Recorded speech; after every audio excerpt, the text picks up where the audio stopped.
decíamos, ¿no? Están sucediendo muchos cambios abruptos que tienen que ver con el clima. Estamos observando cambios de clima que ya van más allá de la teoría, porque hace unos años se hablaba de que esto podría pasar, teníamos 1 o 2 días que por ahí eran distintos a lo que venía siendo regla, pero ahora tenemos ya estaciones que han cambiado. Empieza a haber vegetación donde no la había, empieza a haber inundaciones donde no lo había, empieza a haber lluvias donde no lo había y las cosas van cambiando aceleradamente. Empezamos a ver noticias que llegan desde la Antártida, donde se está derritiendo gran parte de esos hielos continentales y esto lleva a una preocupación. Lo habíamos hablado en algunas oportunidades aquí en el programa, pero creo que ya la actualidad demanda nuevamente ir al contacto de Matías Rosicewski Cortés, que desde Meteorred Latinoamérica tiene mucho para contarnos al respecto. Le damos la bienvenida vía Zoom aquí en Hiperconectados. Bienvenido, Matías. Aplauso para él. Hola. Hola, ¿cómo te va, Tony? ¿Se escucha bien? Sí, se escucha perfecto. Quiero darte la bienvenida y decirte, ya agradecerte de antemano este contacto. Sé que tenés mucho trabajo, pero el tema, la verdad que está álgido, está presente y es bienvenido que lo toquemos. Sí, solamente te quería hacer una aclaración, ex Meteorred. Ah, no me digas, ya no está más allí. No, se viene la crisis global. Ah, claro. Bueno, pero estás trabajando ahora independientemente, ¿cómo estás haciendo? Sí, estoy trabajando como terciario de medio ambiente, en realidad de ambiente, Ajá. sí, y terminando ya una maestría en ambiente y desarrollo sustentable de la Universidad Nacional de Quilmes. Ah, mirá qué bien. Bueno, siempre actualizándote, por supuesto, ¿no? Sos una Sí. referencia también en lo que tiene que ver con la meteorología porque estás siempre estudiando el tema. ¿Qué estás observando, Matías? Mira, me estaba escuchándote acerca de los hielos continentales, ¿no? Y de la situación del cambio climático, sobre todo en el norte de la Patagonia Argentina, ¿no? Ujú. Y para pensar en el cambio climático, hay que pensar que los problemas del cambio climático son globales, pero no son homogeneizados en todo el mundo.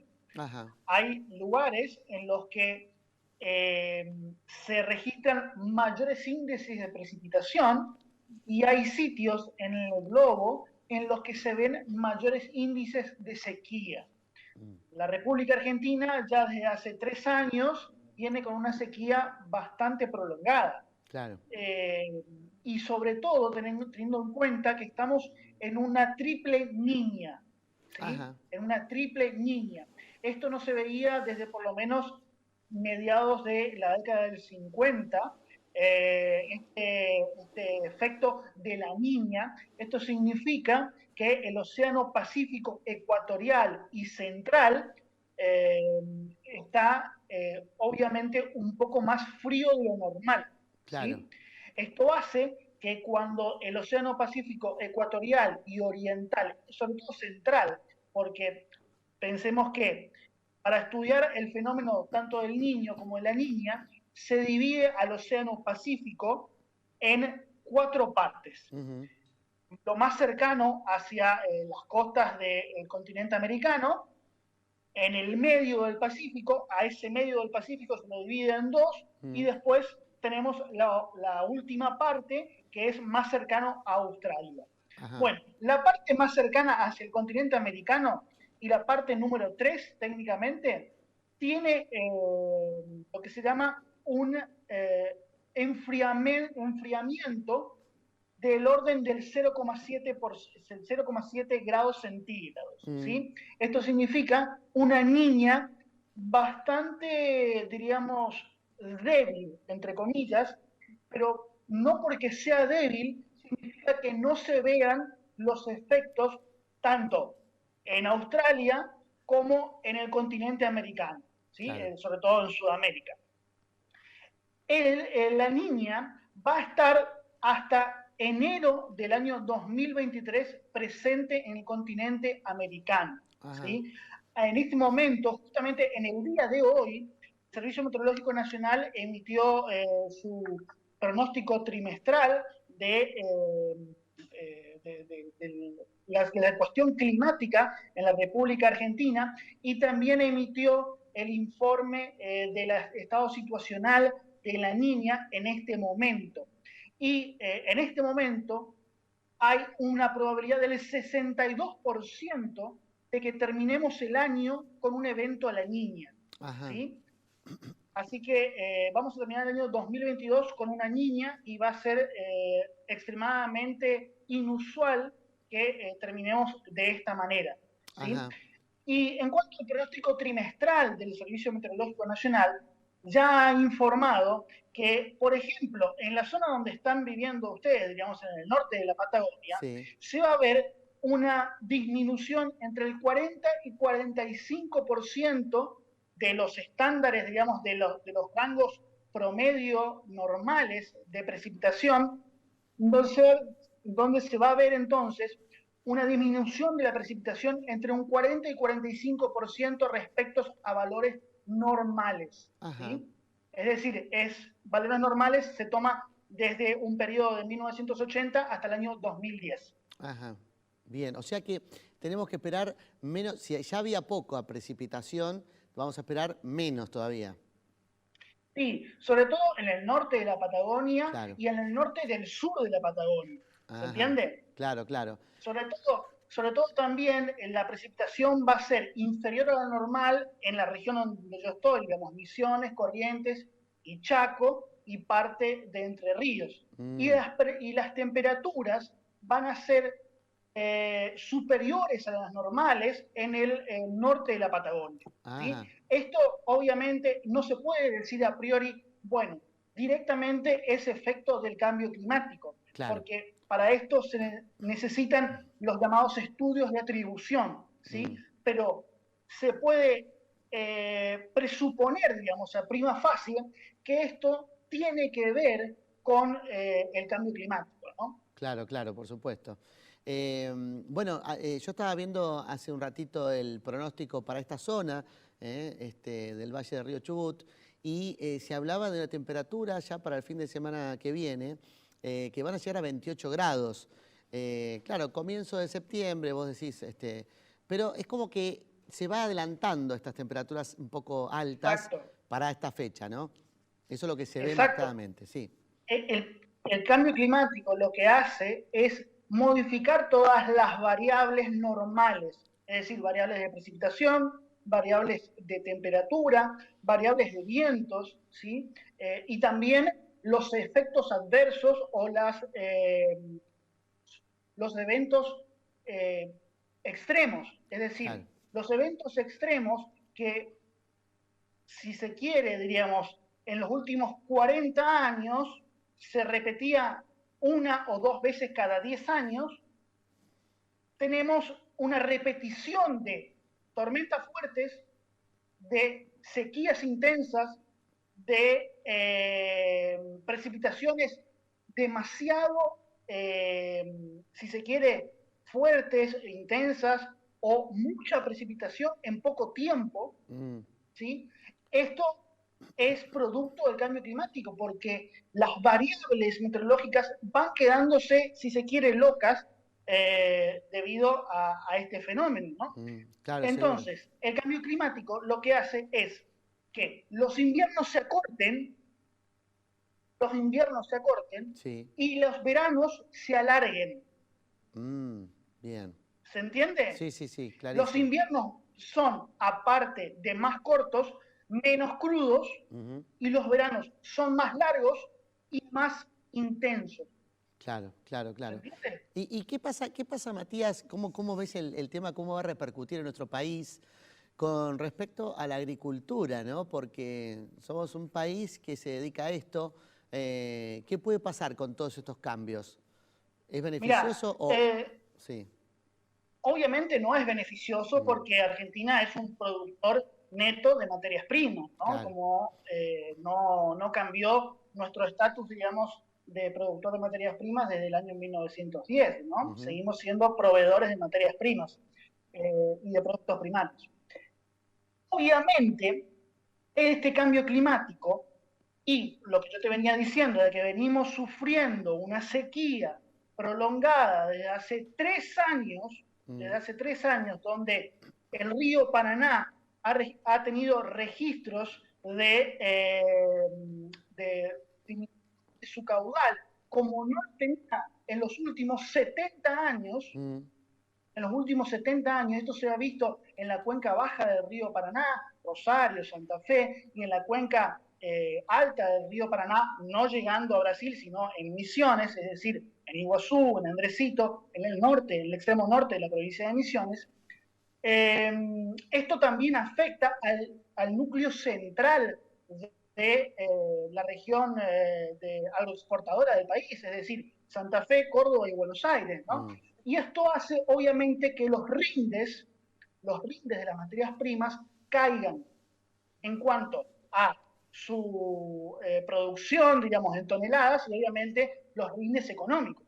Claro. Específicamente, hay una caída del trigo y va a impactar esta perseverancia, bien digo, de la niña, por lo menos hasta enero, hasta por lo menos los primeros 15 días de enero del año que viene, va a impactar en la siembra del maíz y del trigo, ¿sí? Claro, claro. Esto es lo que va a pasar. Y también va a haber un mayor, si se quiere, producción de la soja. ¿Por qué? Porque el maíz va a caer en cuanto al rinde y la producción, y el trigo va a caer en cuanto al rinde y la producción. Pero te doy los datos para que se tome real dimensión de esto. El impacto va a ser de 3.300 millones de dólares, según el exsecretario de Agregado de Valor durante el gobierno de Mauricio Macri, ¿sí?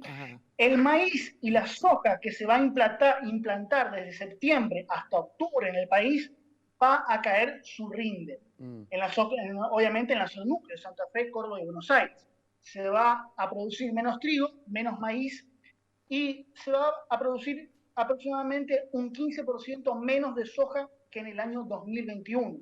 Esto quiere decir 1.457 millones menos de dólares que van a ingresar al país.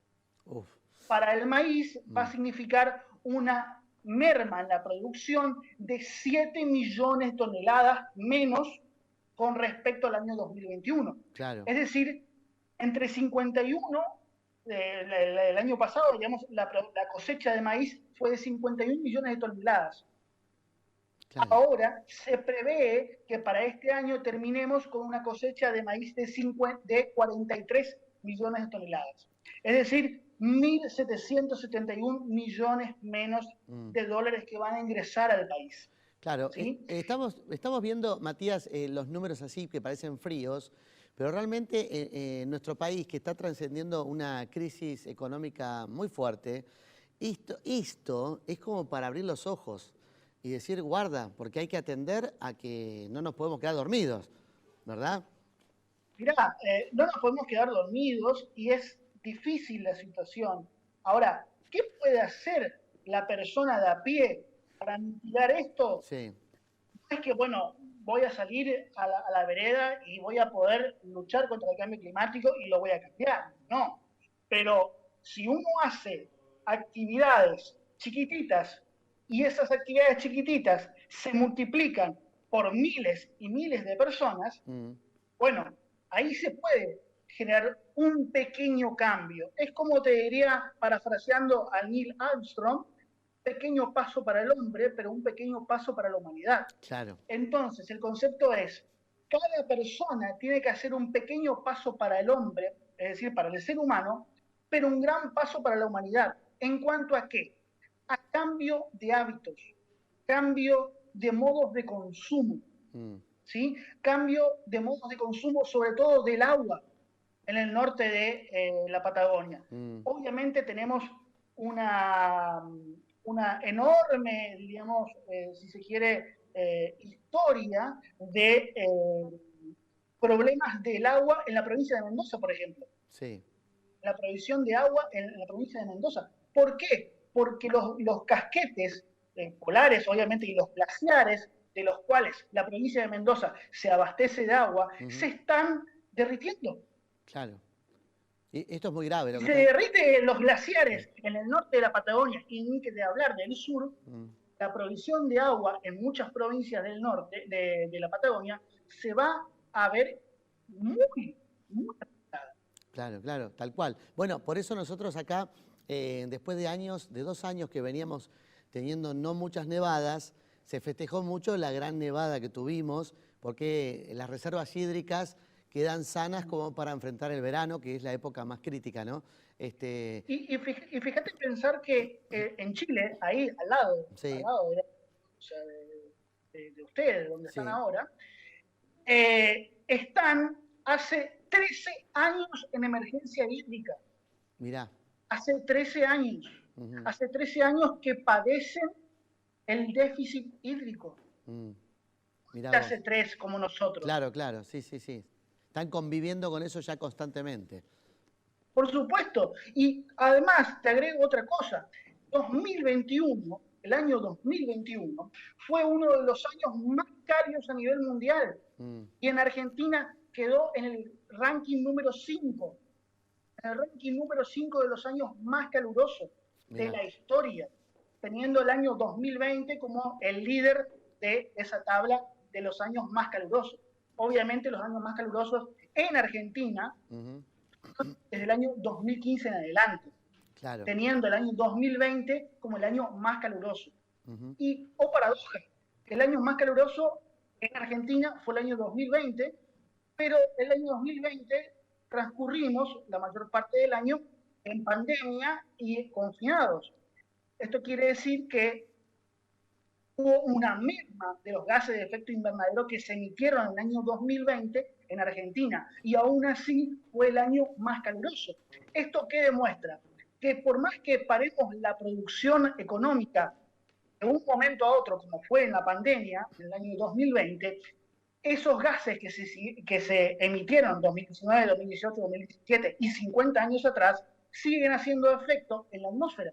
Claro, claro, ¿Se claro. entiende? Sí, sí, sí. Bueno, tenemos que ser conscientes de lo que hacemos repercute, ¿no? Tenemos que ir a eso. Me parece que la educación es primordial acá, ¿no? Para que las generaciones futuras también estén, porque nosotros y las generaciones que vienen somos ya los protagonistas de esto que podemos, como vos decís, aportar nuestro pequeño granito de arena para transformar y hacer un cambio. Pero claro, hay que empezar por uno, ¿no? Mira, el calor que nosotros estamos viviendo ahora, y no te digo calor en el sentido de verano, sino el calor del aumento promedio de la temperatura global de la Tierra y también de Argentina, se debe a lo que emitieron nuestros abuelos. Claro, ahí está. No sé si se entiende, si se toma real dimensión. Claro, sí, Lo que sí. nosotros estamos emitiendo con 36 años, lo van a sufrir mis hijos y mis bisnietos. Mm. No estoy sufriendo yo por lo que estoy emitiendo ahora. Sí, sí. Y lo Lo que grave, están sufriendo ahora es por lo que emitieron nuestros abuelos hace 50 años. tal cual. Y pero ¿Entiendes? lo grave, Matías, es que lo que venimos emitiendo los últimos 30 años, y ya no ir a la época de nuestros abuelos, es muy fuerte. O sea que tenemos que esperar algo todavía mucho más gravitante en los próximos años. Mirá, acá no hay no hay mucho misterio, digamos. Yo le pido a la gente que googlee el monte Mauna Loa Kea Mm, o el Manua Loa Kea, ¿sí? Eso, en ese lugar, se toma la previsión, o mejor dicho, el nivel de dióxido de carbono en la atmósfera, ¿sí? En este momento estamos en un nivel de dióxido de carbono nunca visto en la historia de la humanidad. Ah, mirá. 420 partes por millón. Ajá. 420 partes por millón. También tenemos, obviamente, un nivel asombrosamente alto de metano en la atmósfera y un nivel asombrosamente alto de óxido nitroso. Y te hago simplemente una explicación técnica muy cortita de por qué los gases de efecto invernadero son peligrosos para la vida en la Tierra. Para la vida en la Tierra de los próximos 100 años. Esto no significa que los gases de efecto invernadero no hayan sido responsables de la aparición de la vida en la Tierra, porque Claro. sin gases de efecto invernadero la Tierra no sería lo que es hoy. ¿Sí? Claro. No es que el dióxido de carbono es totalmente malo y el villano de la película. Claro. ¿Sí? Lo que es malo es la elevada concentración de gases de efecto invernadero, sobre todo el dióxido de carbono. En niveles preindustriales, el nivel de dióxido de carbono era de 280 partes por millón, y hoy casi lo hemos triplicado. Claro, ¿Sí? claro, tal cual. Pero te explico entonces, sí. cortito. Los gases de efecto invernadero, sobre todo el dióxido de carbono, son transparentes en la alta atmósfera a la radiación de onda corta del Sol. Ajá. ¿Se entiende? Sí. La radiación de onda corta del Sol, que obviamente viene en un amplio espectro de luz visible y rayos infrarrojos, la radiación del Sol que llega a la Tierra es transparente a estos gases. Es decir, que los rayos del Sol traspasan el 100% de estos gases y llegan a la Tierra. El problema es que cuando llegan a la Tierra y se reflejan por la superficie terrestre, esa radiación que era de onda corta pasa a ser la radiación de onda larga. Entonces, lo que se dice, digamos, en el ámbito meteorológico es que la Tierra se calienta de abajo hacia arriba y no de arriba hacia abajo. Claro. ¿Sí? ¿Por qué? Porque cuando los rayos del Sol, que son de onda corta, llegan a la Tierra y vuelven hacia el espacio o hacia la atmósfera, se transforman en radiación de onda larga. Y cuando esta radiación de onda larga se encuentra con las moléculas de dióxido de carbono, de metano, de dióxido nitroso, ¿qué pasa? Estas moléculas son opacas a la radiación de onda larga. Entonces, ¿qué quiere decir? Que estas moléculas no dejan pasar el calor o la radiación de onda larga hacia el espacio y lo vuelven a reflejar hacia la Tierra. Claro. ¿Se entiende? Sí, sí, sí, clarísimo. Clarísima la explicación. Es un efecto invernadero. Claro. Porque devuelve el calor que debería ir al espacio hacia abajo. Hacia y abajo. ahí se sigue retroalimentando, ¿no? Tal es como cual. una famosa olla Essen. Claro, claro, tal cual. Clarísimo, Matías, clarísimo. Quiero agradecerte, me quedé sin tiempo, pero siempre que hablo con vos me quedan ganas de seguir charlando porque sos muy claro en la explicación, muy didáctico y por eso te lo agradezco enormemente. Creo que lleva la reflexión de cada uno en su casa y esto es lo que buscamos desde aquí, desde Hiperconectados. Gracias por el contacto. No, de nada, Tony, gracias por contactarme y como siempre a tu disposición. Muchísimas gracias. Era Matías Rosisowski Cortés, que siempre es una referencia al hablar de la meteorología y del clima y el cambio climático.